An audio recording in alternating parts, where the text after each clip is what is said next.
ప్రభుత్వ భూములను ఆక్రమిస్తే సహించేది లేదు. అన్ని పంట కాలువల పూడికలు తీస్తాం. ఇందిరమ్మ కాలనీలోని అవకతవకలపై విచారణ చేస్తాం. 10 కోట్లతో రోడ్లు, ట్రైన్లకు ప్రతిపాదనలు సిద్ధం చేస్తున్నాం. కావలి ఎమ్మెల్యే కావి కృష్ణారెడ్డి గారు ప్రభుత్వ భూములను ఆక్రమిస్తే సహించేది లేదని, ఆక్రమణలకు గురైన అన్ని ప్రభుత్వ భూములను స్వాధీనం చేసుకోవడం జరుగుతుందని కావలి ఎమ్మెల్యే దగ్గుమాటి వెంకట కృష్ణారెడ్డి, కావి కృష్ణారెడ్డి గారు తెలిపారు. కావలి పట్టణంలోని కలుగోలమ్మ గుడి సమీపంలో వరవ కాలువ పూడికతీత పనులను శనివారం ఎమ్మెల్యే ప్రారంభించారు. స్థానిక వార్డు నాయకులు ఆయనకు ఘన స్వాగతం పలికారు. ఈ సందర్భంగా ఎమ్మెల్యే మాట్లాడుతూ కలుగొల సాంబవి గుడి వద్ద నుండి పాపిరెడ్డి చెరువు వరకు గల ఈ వరవ కాలువ పూడికతీత పనులను ఈ రోజు ప్రారంభించడం జరిగిందని, ఈ పనుల వలన ముంపునకు గురయ్యే ప్రమాదం తప్పుతుందన్నారు. అన్ని ప్రభుత్వ పంట కాలువల పూడికతీత పనులు చేపట్టి ఉన్నామని, త్వరలో అన్నింటినీ పూర్తి చేస్తామని తెలిపారు. ప్రజలు తెలుపుతున్న వివిధ సమస్యలను త్వరితగతిన పరిష్కరిస్తున్నామని, 2 జేసీబీలను ఉపయోగించి రోడ్డుకి ఇరువైపులా ఉన్న కంప చెట్లను తొలగిస్తూ ఉన్నామని, కంప చెట్లు లేని సువిశాలమైన రోడ్లుగా మారుస్తున్నామని తెలిపారు. గత ప్రభుత్వ హయాంలో నిధులు దుర్వినియోగం అయ్యాయని, ప్రగతి 10 ఏళ్లు వెనక్కు వెళ్లిందని తెలిపారు. ఇందిరమ్మ కాలనీలో భారీ ఎత్తున అవకతవకలు జరిగాయని, వాటి మీద విచారణ చేపట్టడం జరుగుతుందన్నారు. రాష్ట్ర ముఖ్యమంత్రి నారా చంద్రబాబు నాయుడు గారు, పురపాలక శాఖ మంత్రి నారాయణ గారి సహకారంతో కావలికి 10 కోట్ల రూపాయలతో రోడ్లు, డ్రైన్లకు ప్రతిపాదనలు సిద్ధం చేస్తున్నామని తెలిపారు. కావలిని అభివృద్ధి చేయడానికి అధికారులు ముందుకు వస్తున్నారని, అవినీతి రహిత పాలనకు ముందుకు వస్తున్నారని తెలిపారు. ఎమ్మెల్యేగా గెలిచి 32 రోజులు అయిందని, 4 రోజులుగా త్వరగతిన పూర్తయ్యే పనులను ముందుగా ప్రారంభిస్తున్నామని తెలిపారు. టీడీపీ, బీజేపీ, జనసేన నాయకులు సేవ్ చేయాలనే దృఢ సంకల్పంతో ఉన్నారని అన్నారు. సమస్యలు తెలుపుకునేందుకు వచ్చేవారి కోసం మా కార్యాలయంలో ఒక సెల్ ఏర్పాటు చేయడం జరుగుతుందని, సమస్యలు పరిష్కరించడం జరుగుతుందని అన్నారు. కావలి ప్రజల మనోభావాలకు అనుగుణంగా పనిచేయడం జరుగుతుందని తెలిపారు. ఈ కార్యక్రమంలో Kavali RDO V K Sivanayak, municipal commissioner Sravan Kumar, Telugu Desam party Kavali పట్టణ అధ్యక్షులు గుత్తికొండ కిషోర్ బాబు, రాష్ట్ర కార్యదర్శి మలిశెట్టి వెంకటేశ్వర్లు, పట్టణ ప్రధాన కార్యదర్శి జ్యోతి బాబురావు, మాజీ మున్సిపల్ చైర్పర్సన్ పోతుగంటి అలేఖ్య, మలిశెట్టి విజయలక్ష్మి, స్థానిక వార్డు నాయకులు, కార్యకర్తలు పాల్గొన్నారు.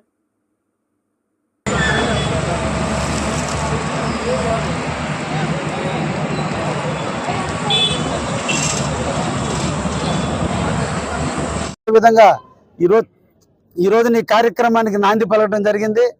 తప్పకుండా అతి త్వరలో మా నాయకుడు, మా దైవం, ఈ రాష్ట్ర ముఖ్యమంత్రి చంద్రబాబు నాయుడు గారి సూచనల మేరకు జిల్లా మంత్రివర్యులు ఆనం రామనారాయణ రెడ్డి గారు, అదేవిధంగా పొంగులేటి నారాయణ గారి ఆధ్వర్యంలో కావలి నియోజకవర్గంలో ముఖ్యంగా కావలి పట్టణం త్వరితగతంగా అభివృద్ధి చేసేదానికి కూడా నాంది పలకడం కూడా జరిగింది. ఈ రోజునే మంత్రులతో ఉదయం 11 గంటల నుంచి ఇందాక 1 గంటల వరకు కూడా చర్చించడం జరిగింది. కావలి మున్సిపాలిటీలో ఒక 10 కోట్ల రూపాయలతో ఈరోజు డ్రైన్లు, రోడ్లకి ఎస్టిమేషన్లు వేయమని కూడా చెప్పారు. తప్పకుండా అది జరుగుతుంది. కావలి గతంలో ఏ విధమైనటువంటి స్పీడ్ ఉంటూ ప్రజలందరూ స్వేచ్ఛగా ఉండారు, అదే విధంగా ఉండేందుకు తప్పకుండా కృషి చేస్తాం. ముందు ఈ పంట కాలం పూర్తయిన తర్వాతనే ఇప్పటికే కావలి చుట్టుపక్కల ఉన్నటువంటి ప్రభుత్వ కాలువలన్నిటి కూడా పూడికలు తీయడం కూడా జరుగుతుంది. ఇంకా ప్రభుత్వ ఆస్తులను ఆక్రమించుకున్న పేదవాడు ఇల్లు కట్టుకుంటే ఏ ఒక్కరిని ఇబ్బంది పెట్టకుండా ధనవంతులు కాలువలు కానీ గుంటలు కానీ ఆక్రమించి దాన్ని స్వాధీనం చేసుకుని వాళ్ళు ఆక్రమిస్తే మటుకు వాటన్నిటిని తొలగిస్తాం. ఇది పేదలకు చెందాల్సిన ఆస్తులను ధనవంతులు దోచుకుంటుంటే చూస్తూ ఉండే ప్రసక్తే లేదు.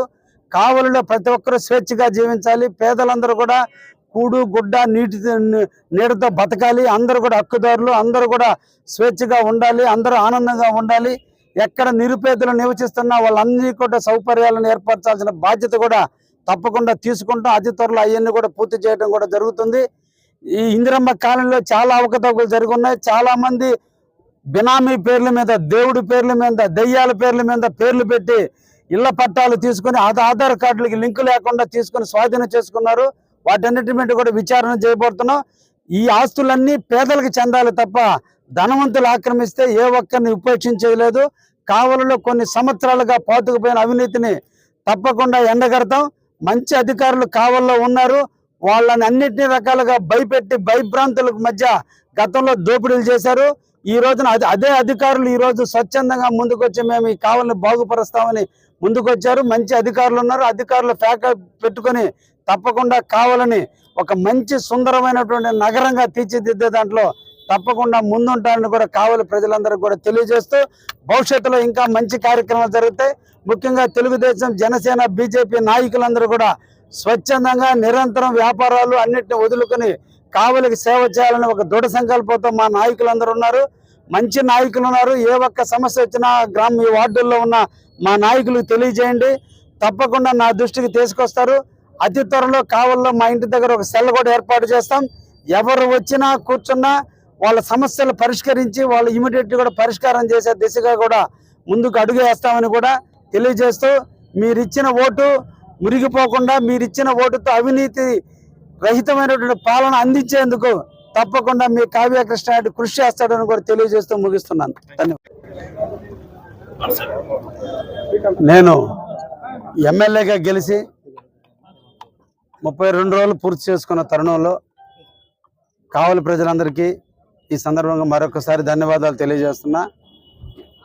గత నెల రోజుల నుంచి కావలి పట్టణంలో వివిధ సమస్యలని పరిష్కరించే క్రమంలో ప్రజల దగ్గర వచ్చిన విజ్ఞాపనల్ని ప్రజల ఆలోచనల మేరకు ప్రజలకు త్వరితగతిన తీర్చగలిగే సమస్యల్ని 1 by 1 పరిష్కరిస్తూ కావలి పట్టణంలో ఉన్నటువంటి స్లమ్ ఏరియాస్లో చాలా ఏరియాల్లో అనాదిగా కొన్ని సంవత్సరాల నుంచి కూడా రోడ్డుకు 2 వైపులా చిల్ల చెట్లు మొలవటం, కంప చెట్లు నిలవటం, పందులకు సైరు విహారం చేయటం, పిచ్చి కుక్కలు పెరగటం, వివిధ జబ్బులకు దారితీస్తున్న తరుణంలో అన్ని వార్డులలో కూడా రోడ్డుకు 2 వైపులా ఉన్నటువంటి ముళ్ళ చెట్లన్నింటినీ కూడా తొలగించాలని మొదటి నిర్ణయంగా తీసుకోవటం. ఈ సందర్భంగా కావలి మున్సిపాలిటీలో 2 జేసీబీలతో నిరంతరం కూడా పని జరుగుతూ ఉంది. త్వరలోనే కావలంతా కూడా ఏ ప్రాంతానికి వెళ్ళినా రోడ్లు విశాలంగా కంప చెట్లు లేని కావలి మున్సిపాలిటీని త్వరలో కూడా చూడబోతున్నారని కూడా ఈ సందర్భంగా తెలియజేస్తూ ప్రభుత్వం గతంలో కూడా 5 సంవత్సరాలు ఎలక్షన్ జరపక ప్రభుత్వ నిధులన్నీ దుర్వినియోగం చేసి రకరకాలుగా అవసరం లేనటువంటి కూడా అమౌంట్లు వెచ్చించి కావలి మున్సిపాలిటీని 10 సంవత్సరాల ప్రగతికి వెనక్కి తీసుకుపోయినటువంటి పరిస్థితుల్ని ఈరోజు ఎదురు చూస్తున్నాం. నాకున్న అవగాహన మేరకు కావలి పట్టణంలో ఎంత వసూళ్ళైనా వాటిని ఏతికి హెచ్చించారు అన్ని అధికారుల సలహాల మేరకు తెలుసుకోవటం, జరిగిపోయినాయి జరగాల్సిన దాన్ని ఒక ప్రక్షాళన దిశగా ఏ నమ్మకం అయితే కావలి పట్టణ ప్రజలు నాకు ఓటేసి గెలిపించారో వారందరి మనోభావాలకు అనుగుణంగా ముఖ్యంగా పేదలు నివసించే ప్రాంతం, దోమలు లేకుండా రోడ్లు విశాలంగా ఉండాలి, అన్ని రోడ్లు కూడా సిమెంట్ రోడ్లు డ్రైనేజ్గా మార్చాలి అని ఒక దృఢ సంకల్పంతో ముందుకు పోవడం జరిగింది. ఈ సందర్భంలో ముఖ్యంగా కావలి పట్టణంలో సెంటర్లో పంట కాలువ అనాదిగా ఈ పంట కాలువ ఏర్పాటు చేయటం, గతంలో ఇరిగేషన్ వాళ్ళు ఒక అనాలోచితంగా హూమ్ పైప్స్ పెద్ద పైప్స్ వేసి ఉంటే వాటి ద్వారా నీళ్లు తీసుకొని ఉంటే ఈరోజు ఈ ప్రాంతం అంతా దుర్గంధం కాకుండా ఉండేది. దీన్ని బాక్స్ టైపు కల్వర్ట్ కట్టినందువల్ల ఇక్కడ ఉన్నటువంటి వాటర్ ఎక్కడెక్కడ స్టాగ్నేట్ కావటం, దాంట్లో పట్టణంలో ఉన్నటువంటి చెత్త చెదారం అంతా దాంట్లోకి రావటం, కొబ్బరి బాండాలు, ప్లాస్టిక్ పేపర్లు, ఇతర వస్తువులు రకరకాల అన్నీ కూడా డంపింగ్ యార్డ్గా ఈ కాలువ పరిగణించడం, ఈ సందర్భంగా వాటర్ కొరత ఫ్లో లేకుండా పోయింది. అందువల్లనే ఈ రోజున